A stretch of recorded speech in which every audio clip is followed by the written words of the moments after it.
ተነስ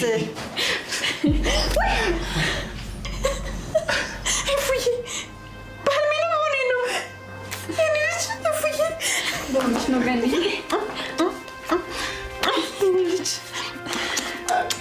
አለሽልኝ መጣሽ ገኒ አንቺንም ጠይቄ በዛውን ቤተክርስቲያን ሄዳለሁ ብዬ ነው የመጣሁት እሰይ እንኳን መጣሽልኝ በቃ አብረን እንሄዳለን አይ ገኒ እኔ ብቻዬን ሄዳለሁ አንቺ ብዙም መንቀሳቀስ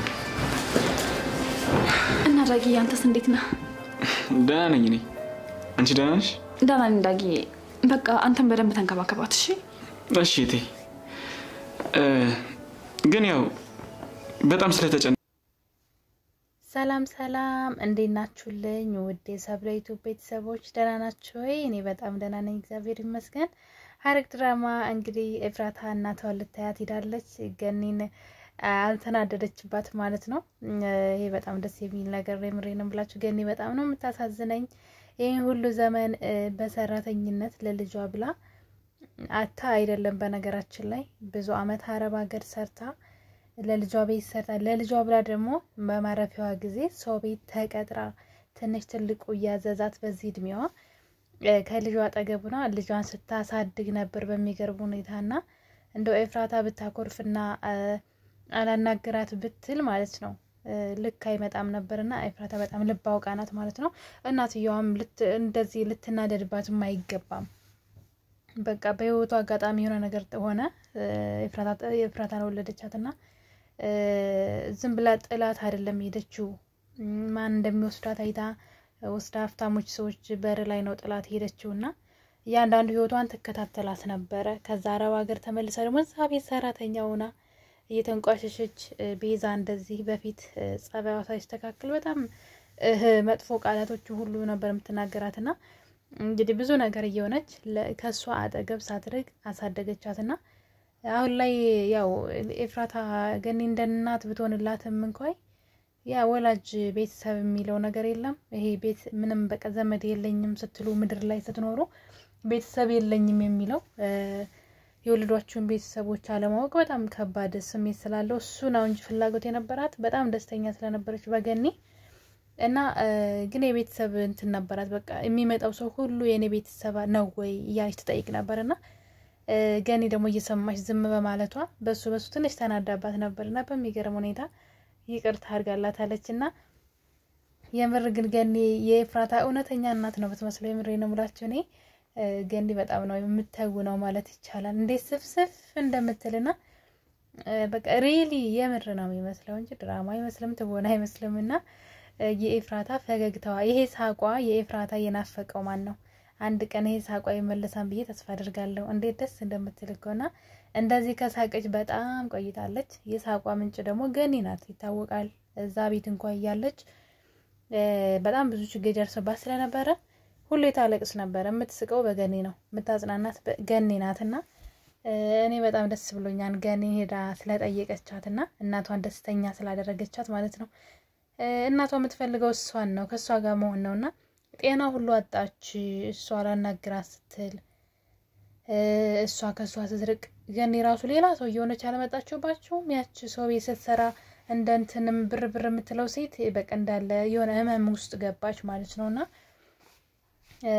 እናትየዋ ይገባታል እናቷን ደስታ ስለመለሰች ደስ ብሎኛል ኤፍዬ እንግዲህ ደግሞ ኤፍራታ በባለፈው እንግዲህ የናታንንና የያፌትን የዲኤንኤን ውጤት የሁለቱንም ጸጉራቸውን እሷ በርግጥ የኔና የገኒ እናቴ ነው ብላ ነው ያለችው ማለት ነው የሁለታችን ዲኤንኤን አለችው ግን ነገሩ እንደዛ አይደለም የሁለቱ ወንድማማቾች መሆናቸውን ለማረጋገጥ ነውና በጣም ያስፈራል እንግዲህ ዲኤንኤኑ ምርመራው ወረቀት ደርሶ እጇ ገብቷል ማለት ነው እና ልጁ እንግዲህ የናታን እንዳይሆን የያፌት እንዳይሆን ፈጣሪ ይርዳት ማለት ልጁ ሳይሆን ሁለቱ ወንድማማቾች እንዳይሆኑ ነው የሷ ፍራቻዋ ምንድነው ሁለቱ ወንድማማቾች እንዳይሆኑባት ነው እሷ የፈራችው ማለት ነው በነገራችን ላይ ሁለቱ ወንድማማቾች መሆናቸው ምንም ከሷ አርግዝና ጋር የሚያያዘው ነገር የለም ልጁ ያፌት ከሆነ ያፌት ነው በቃ ምንም ማድረግ አይቻልም ያፌት እንዳይሆን ነው እንጂ መፍራት ያለባት የሁለቱ ወንድማማቾችነት ምንም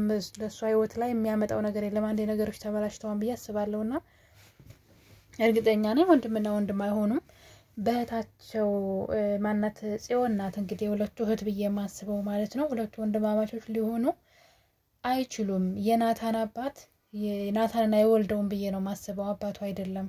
ለዛም ይመስለኛል ሲያሳድገው በጣም ያሰቃየው ነበረ። ከሰው በታች በጣም አይደለ እንደዚህ ቤተሰብ ያሰቃየ ስታውሩ አፋፋችሁን እያለ የራሳችሁን ሐሳባችሁን በነፃነት እንዳትገልጹ በራሳችሁ እንዳትተማመኑ ያደርጓችኋል ማለት ነው። ስታዱ በልጅነታችሁ እንደዛ አይነት ጭቆና የሚያድርባችሁ ከሆነ ልክ ስታድጉ በሰው ፊት ማውራት፣ በሰው ፊት መራመድ፣ በሰው ፊት ምንም ነገር ማድረግ ኮንፊደንስ የሚባል ነገር በራስ መተማመን የሚባል ነገር አይኖራችሁም። ምንም በቃ የራሳችሁ ውሳኔ የለም። ሁሉ ነገሩ በሰው ምርጫ ነው የሚሆንላችሁና የራሳችሁ አቋም አይኖራችሁምና ይሄ ደግሞ ቤተሰብ ሲያሳድገና የሚያሳድርብን ተጽዕኖ ካለ እንደዛ አይነት ልጅ ነው የምንሆነውና ናታን እንግዲህ እንደዛ አይነት ነበረ። አባትዮ ቤት ምክንያቱ አይታወቅም። ስቲል ናታን ራሱ ምክንያቱን አያውቅም ነበር። ቤት ይዘጋበታል፣ ያሰቃየዋል። እንግዲህ ልጅ ሆኖ ነው በነገራችን ላይና ከልጆች ጋር ሲጫወት ይገርፋዋን ሲመለስ ከዛ ቤት ረሃብ እንዲራብ በጣም ሀብታም ናቸው ግን እንዲራብ ያደርገዋል ዘግቶ ባዶ ቤት ምናምንና እንግዲህ ሰውየው የሚያውቀው ነገር አለ ማለት ነው። በዚህ ማኛ ያኔ ናታን ባያውቅም አባትዮ የሚያውቀው ነገር አለ።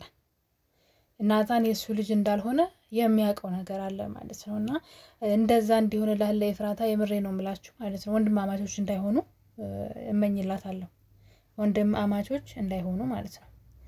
እና ግን ነገሩ ትንሽ ወሰብሰብ ያለ ነው። ጽዮን የያፌት እህት መሆኗ ነገሮች ሁሉ ትንሽ ከበድ ይላል ማለት ነው። ማለት ጽዮን የያፌት እህት ሆናለች።